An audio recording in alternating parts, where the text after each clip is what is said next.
love the world of magic and sorcerers, and to be able to do a contemporary project that way, to me, is really exciting.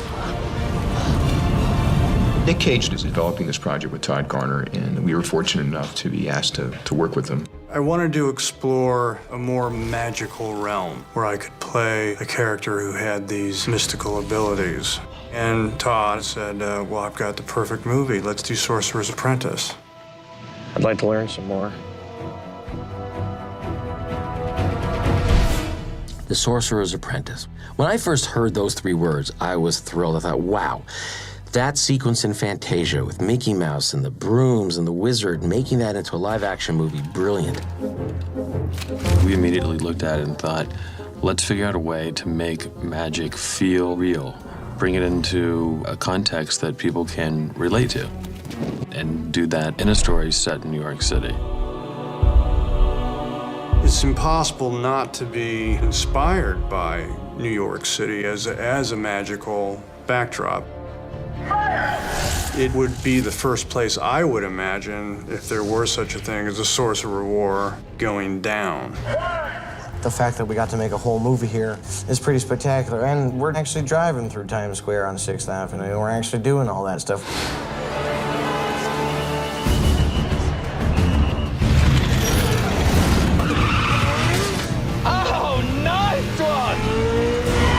I got to drive a Ferrari through Times Square. I don't know that I'll ever get to do that ever in my life again. So I'm done. I think I'm going to retire. That's the best thing I've ever done in my life. I can't get better, so I quit. All right, here we go, guys. And we're rolling. You know, we've been shooting on the beautiful New York streets. We shot in Washington Square Park. We have a lot of scenes on tops of buildings, and you have the whole city skyline. It looks so beautiful. There's so much history in the city that you can kind of make the city a character in the movie. That's what we really strove to do, to see how areas of the city can kind of fit into the story.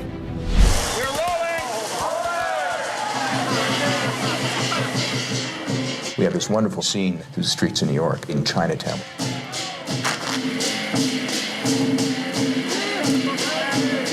Big night in Chinatown, baby.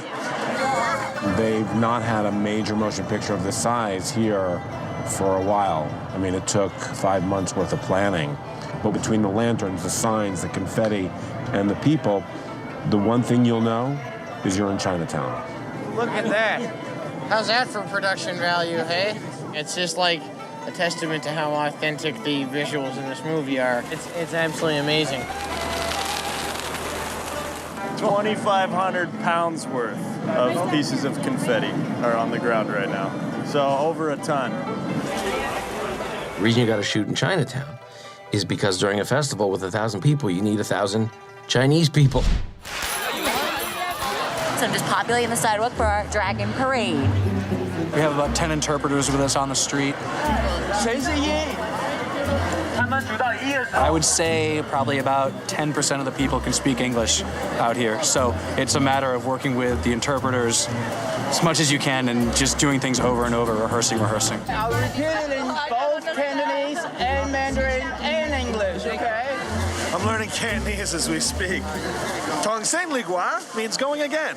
We quickly had to have all of our assistant directors and location people learn a lot of Chinese phrases, such as, everyone please stop talking and stand over here, or run away from the scary dragon. Okay, good. Mark!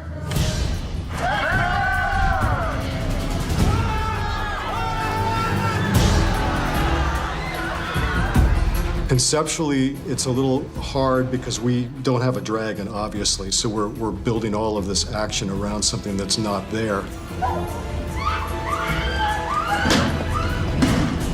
The whole sequence with the dragon, there was so much going on. The barbershop, a lot of the walls blow out, so that's on stage. On action, JV will set the implosion like a domino effect. It'll start with the outside glass, and everything will get pulled in to the first half of the barbershop. Okay, here we go. Effects go hot. 3, 2, 1, action!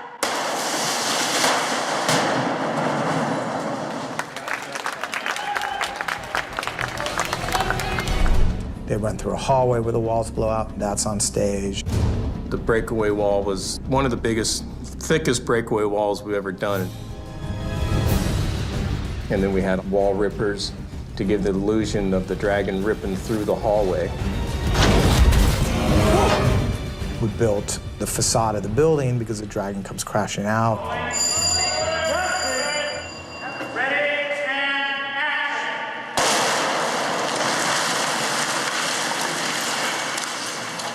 All right, cut it. That's a cut. Good stuff, Hawker. Good job, guys. It was really a puzzle and what we can do practically on location, what we have to build. That's the exciting part, is figuring it out.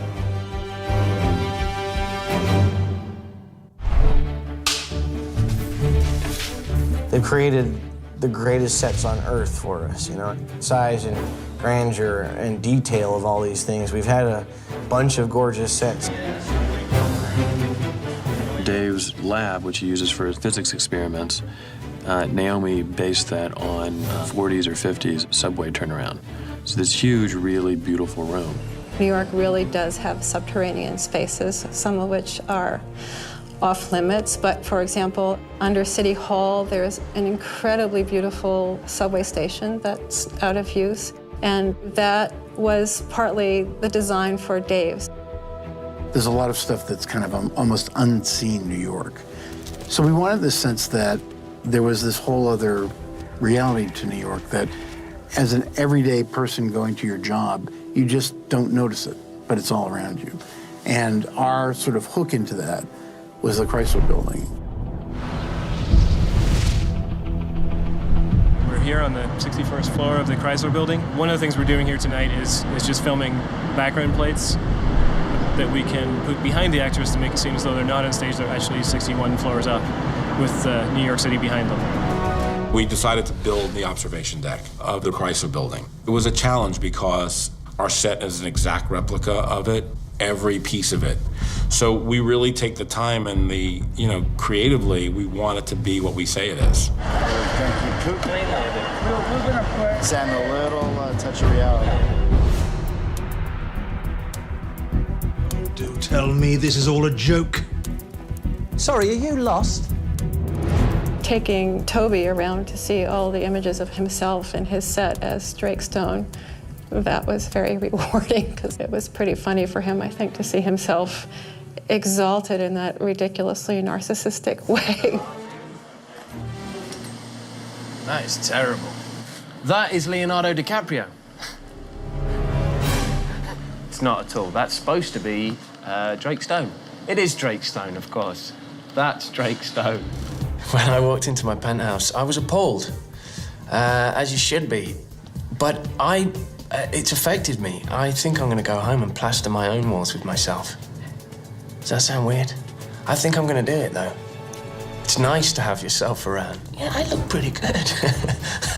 No, it's repulsive. It's truly repulsive. And I'm not gonna do it at all. Vanity. There was also one really weird mural of him petting a panther and holding a scepter or something while a blonde girl tickles his chin, and that was just, there's a myriad reasons why that painting made me horribly uncomfortable. That's horrifying. Indeed.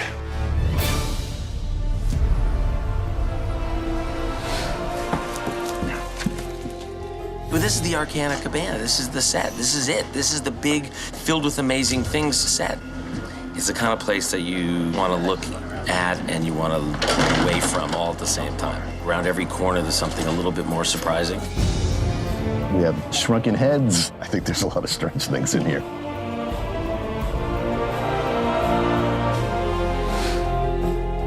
One of the main reasons we had to build that extraordinary store, the Arcana Cabana, is not just because we were going to smash the crap out of it, which we were, and people are going to be flying around, and things are going to be set on fire. But we also had to fill it with things we were going to smash and buy and own. Guys, watch your back coming out. So you can't go to some store and say, do you mind if we ruin all of your antiques? Not so good. We had the action sequences kind of choreographed, and then we made arrangements for breakaway pieces out of balsa wood, that kind of thing. We have breakaway glass, and it's just real thin wood, so it's just gonna all come apart, splinters. Let's get some dust on there and let's shoot. All right, Kurt, it's all yours. Okay, and 3, 2, 1, go.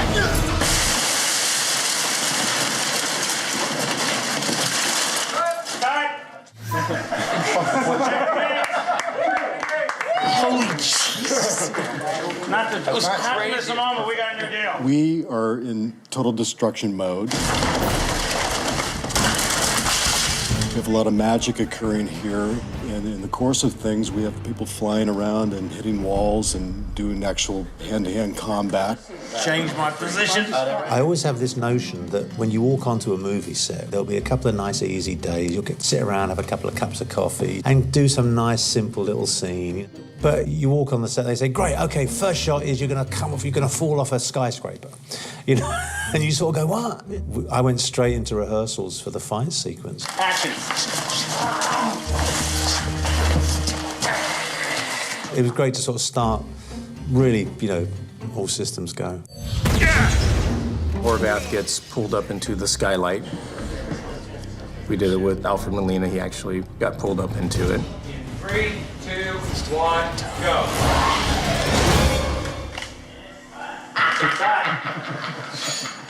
You all right? Because the set is so cluttered, I had a lot of concerns about actually being able to fit that action in here, but it worked out great. They built that great set that feels awesome and ominous and scary, but is practical where you can fit it inside a soundstage. And the stunt guys can rig wires so people fly to the ceiling, all of that stuff. That's their art. That's what they bring to the movie. I've never seen sets so huge and epic. And It's not hard to pretend you're in the movie on these sets. They're just absolutely beautiful. People see our movie and get taken away into a New York that they recognize, but also a New York that they've never seen before. This picture has raised the level for, I think, everybody involved because it's contemporary, it's got magic to it, it's totally unique.